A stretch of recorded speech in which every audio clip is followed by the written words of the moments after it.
morning, Happy New Year. It is New Year's Day, January 1st, about 9:45 or so in the morning here on the East Coast. Today we are going to be taking the Happy Hangover ride. It's an annual tradition for the Roanoke Valley HOG chapter. I'll be leading it this year for the first time. We're going to head on out to Clarence's Steakhouse and Seafood down in Ridgeway, Virginia. Should be a nice, easy ride. It's low 40s right now. Pretty breezy. So we'll see how many people show up today. Hope we have a decent turnout and have a good ride, good safe ride, and we'll get you some action here. You'll meet some of the crews as we roll along. So stay tuned.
All right, good afternoon. It is about 2 o'clock, and we have just gotten back into town after our New Year's Day Happy Hangover ride.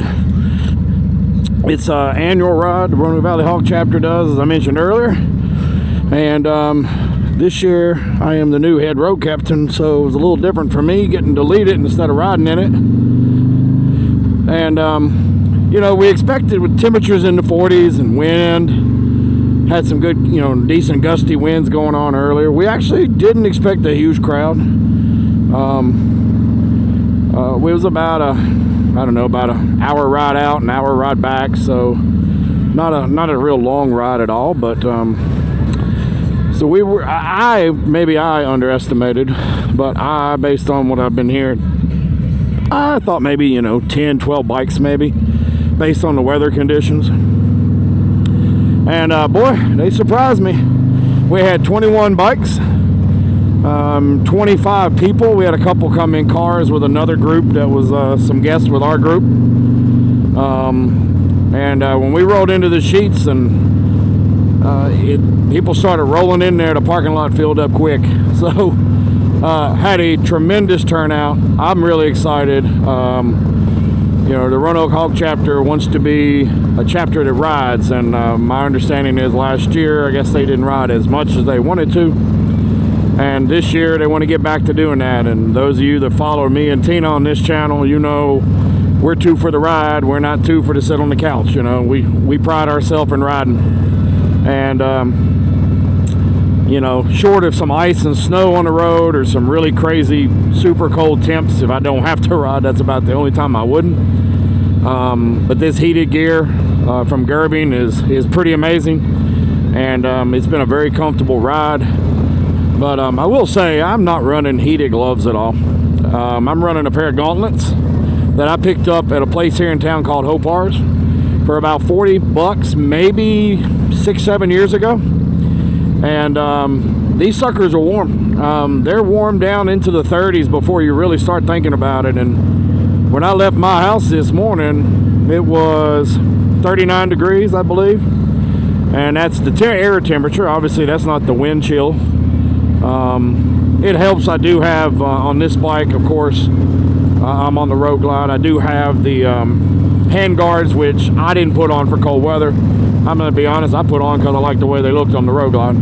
However, they actually help a lot with the wind, but I've rode it without them, with these same gloves on 3 different bikes, and I ride it on our Dyna with these gloves when it's cold, and these gloves are pretty amazing. It's some kind of deer skin.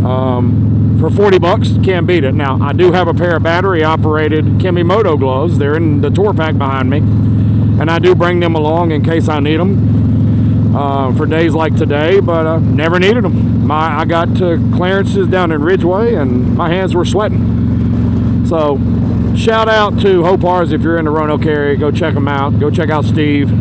And shout out, of course, to all the guys and girls who come out for the ride today for Roanoke Valley HOG chapter at the Roanoke Valley Harley-Davidson.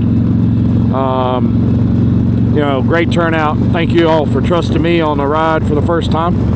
Had a blast, and we're going to give it about 3 weeks, and we're going to take another one.